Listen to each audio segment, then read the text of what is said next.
আমাদের সংকল্পপত্রে যা বলেছে আমি তাই করব। স্বাধীনতা সংগ্রামীদের সম্মান মর্যাদা আমি এখানে এমপি হওয়ার পর থেকে শুরু হয়েছে, আপনি জানেন।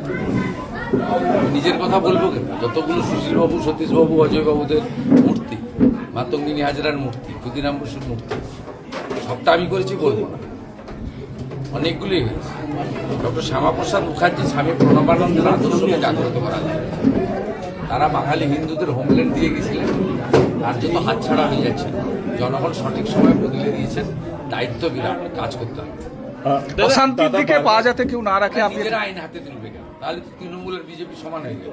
দাদা, আমাদের তো বিএনএস আছে, ভারতীয় ন্যায় সংহিতা, এবং সংকল্পপত্র ঘোষণার দিন আমাদের নেতা অমিত শাহজি বলেছেন যত অত্যাচার হয়েছে কমিশন বসবে, সব কেস রিওপেন হবে।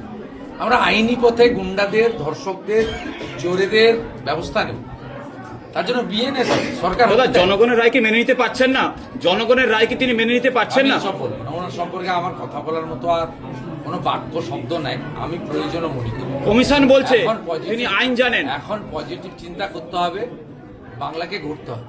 মোদিজি যেটা গ্যারেন্টি দিয়ে গেছেন সেটা আমাদেরকে ডেলিভারি করতে হবে, যারা আমরা এমএলএ। পূর্ব মেদিনীপুর স্বাধীনতা লড়াই মুখ্যমন্ত্রী হিসেবে আপনাকে চাই, নন্দীগ্রামবাসী পূর্ব মেদিনীপুর জেলা চাই। কোনো মন্তব্য করবো দাদা, কোনো মন্তব্য করবো না, দয়া করে এই ধরনের প্রশ্ন করবো। দাদা প্রচারের সময় বলেছিলেন এরা আপনার আত্মীয়, আজকে তো আত্মীয়দের মাঝখানে উদযাপন করলেন, কেমন লাগলো? না, এটা তো কর্তব্য আমার।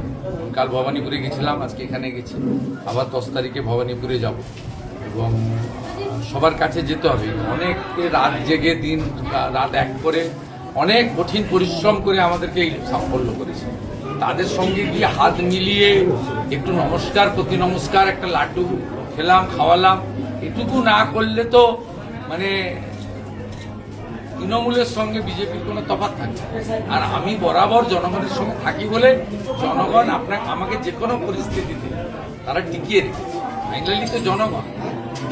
অভিষেকের বাড়ি থেকে গার্ডরেল সরানো হলো। মেজার থানার আইসি, একজন কনস্টেবল, 2জন সিআরপিএফ এর জওয়ান, তারা গুলিবিদ্ধ হয়েছেন। সন্দেশখালীতে ফায়ারিং চলছে রাত্রিরে। আবার কি মানে এগুলো কেন? তৃণমূল কংগ্রেস কি এবার ভয় পেয়ে পালানোর আগে এটা করছে?